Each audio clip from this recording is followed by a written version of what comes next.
It has been a phenomenal success. उसके बाद कई यूरोपियन कंट्रीज अब उसको, if you do a Google search on participatory budgetary exercise, you will find several examples of that. Switzerland के अंदर अगर 50,000 लोग एक कागज के ऊपर दस्तखत करके दे दें, so that has to be presented as a bill in parliament. अगर 1 लाख लोग एक कागज पे दस्तखत करके दे दें, तो that has to be presented as a constitutional amendment. The people can actually directly amend their constitution. मैं ये सोचता हूँ हमारे यहाँ 50,000 लोग अगर चिट्ठी पे लिख के भेजे सरकार को, तो प्रधानमंत्री से जवाब भी नहीं आएगा कि आपकी चिट्ठी मिल गई हम लोगों को. This is the democracy we have in our country. So I think what we want is democracy in our country. इसी को गांधी जी ने स्वराज कहा था. गांधी जी ने अंग्रेजों को भगाने के लिए, it's not that he was, उनको अंग्रेजों की चमड़ी से नफरत नहीं थी, वो पूरे सिस्टम को बदलना चाहते थे. This is what is Swaraj, direct rule by the people.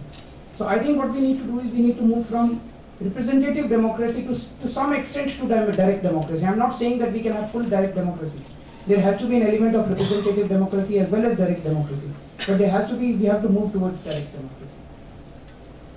यहाँ पे ईस्ट दिल्ली में एक स्लम है, सुंदर नगरी.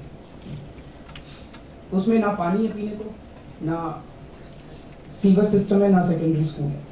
बार लोग जाते हैं कि हमें ये दे दो, हमें सीवर दे दो, हमें स्कूल बनवा दो. सरकार कहती है पैसा नहीं है.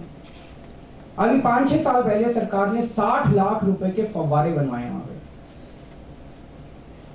लोगों को फव्वारों की जरूरत ही नहीं थी, और वो फव्वारे एक दिन भी नहीं चले. जिस दिन उद्घाटन था उस दिन भी नहीं चले, क्योंकि पानी नहीं है वहां पे. तो पैसा तो है. आप अपने अपने एरियाज में देखते हो कि आप कहोगे स्ट्रीट लाइट खराब हो गई, सरकार कहेगी पैसा नहीं है, और आप देखो एक ही फुटपाथ बार बार तोड़ के बनाते रहे. आपके एरिया में भी एक ही सड़क बार तोड़ के बनाते थे. तो पैसा तो है, पैसा हमारी मर्जी से खर्च नहीं होता. तो ऐसा क्यों नहीं हो सकता कि हमारे एरिया की जनरल बॉडी मीटिंग बुलाई जाए, वोटर्स की मीटिंग बुलाई जाए, and let the people decide कि हमारे एरिया में कहाँ पैसा खर्च होना चाहिए. कई लोग कहते हैं ऐसा नहीं हो सकता. हमने करके देखा. दिल्ली के 4 म्युनिसिपल वार्ड में हमने एक्सपेरिमेंटल बेसिस पे 6 महीने तक ये किया विद एक्सीलेंट रिजल्ट्स. हो सकता है अगर ये 540 लोग with dubious characters they can sit in parliament and make the laws of this country, and अपने एरिया में हम अपनी सरकार को चला सकते हैं.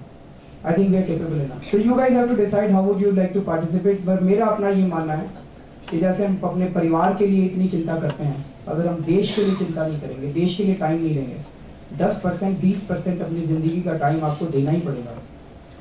If the people don't participate in democracy, then the democracy will not survive. Thank you so much.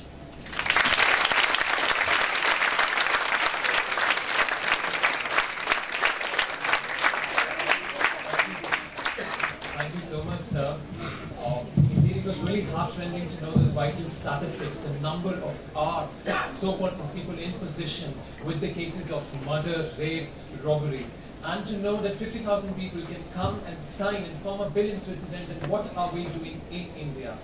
Also, sir, जैसे आपने कहा कि आपके अंदर एक कीड़ा है, कानून का कीड़ा है, तो जिस सरलता से आपने हम सबको समझाया, शायद मैं तो कम से कम पहली बार ये सब समझ पाया कि इतना कि कैसे कानून है और हम क्या कर सकते हैं इसके साथ.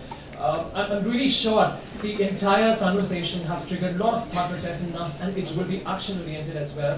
And whenever we get time, we can participate in this movement. But there are certainly a lot of questions that are there with all of them that they want to ask, and they have this inquisitiveness, and they have been anticipating to get this opportunity. मैं एक बारी sir का so sir, for that also you can see that there's a screen, so we also have students in the seminar hall first floor, and I learned that on March 23rd you have a video conferencing with Wharton Business School, so perhaps we can have a practice session. We have lots of people out here and people out there, so we'll take some questions from here and there.